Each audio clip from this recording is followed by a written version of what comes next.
आजकल का मौसम सर्दी का चल रहा है और पिछले 2-3 दिनों में से तो बहुत ही सर्दी पड़ रही है, खास करके दिल्ली और उत्तर प्रदेश के इलाके में। और सारे हमारे भारतवर्ष में सर्दी का मौसम बहुत ही ये हो रहा है और जगह जगह से हमें ये न्यूज़ मिल रही है कि बच्चे या लोग सारे सर्दी या खांसी से परेशान हो रहे हैं।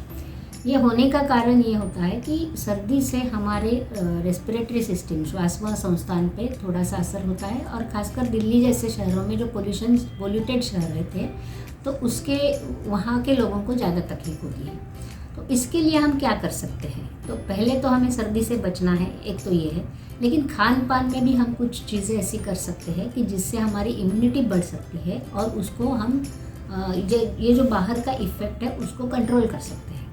तो पहले तो है कि आप सुबह गार्गलिंग कीजिए, या चाय में अदरक है या फिर हमारा जो लेमन ग्रास है वो डाल के चाय पीजिए। चाय से शुरुआत करते हैं। फिर हमारा जो खान पान है उसको हम गरम गरम और ताज़ा खाएं, ज़्यादातर लिक्विड चीज़ें खाएं।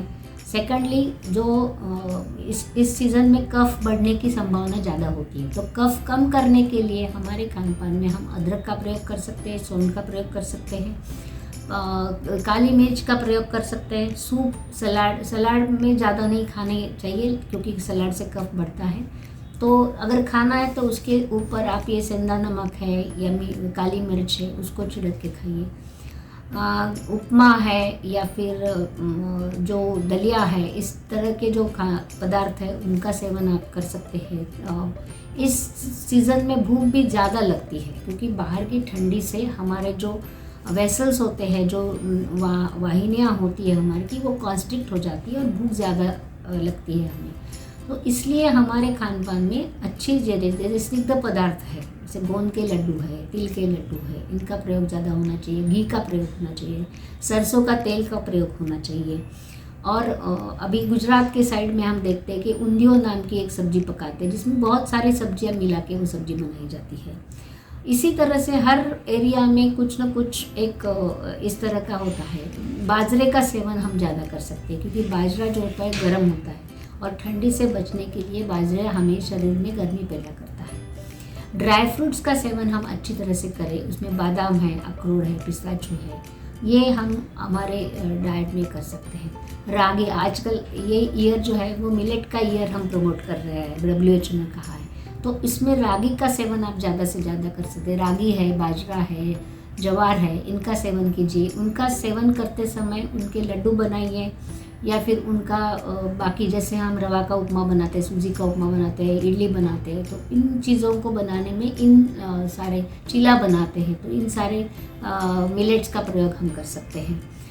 देन दूध का प्रयोग कीजिए। दूध है, पनीर है, इन चीज़ों का मैं चीज़ को एडवाइज़ नहीं करूँगी, लेकिन दूध और पनीर का प्रयोग हम कर सकते हैं इसमें।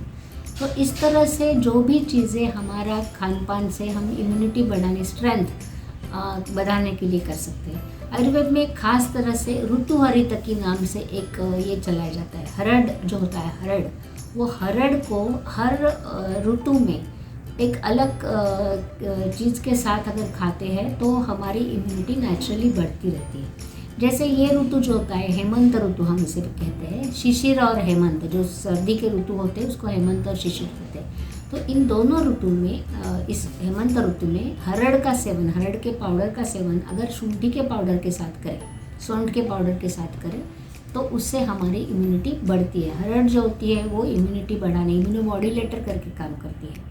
उसी तरह से आंवला का सेवन, इन दिनों में हम आंवला का भी बाज़ार में आता है, तो आंवला इधर आप च्यवनप्राश के फॉर्म में खाइए, आंवला मुरब्बा के फॉर्म में खाइए, आंवला की चटनी खाइए, आंवला ऐसे रॉ खाइए, जूस पीजिए। तो इन सारे तरीके से हम आंवला का सेवन कर सकते हैं। तो इस तरह से हमारे खान पान में गुरु यानी पचने में जो हमें ज़्यादा समय लगता है, स्नेह पदार्थ, मीठे पदार्थ, मीठों के साथ में खट्टे पदार्थ, इसमें मैं दही नहीं बोलूँगी, आप छाछ का, कढ़ी का प्रयोग कर सकते हैं। इनका प्रयोग कीजिए और अपना स्वास्थ्य बनाइए, अपनी इम्यूनिटी बढ़ाइए।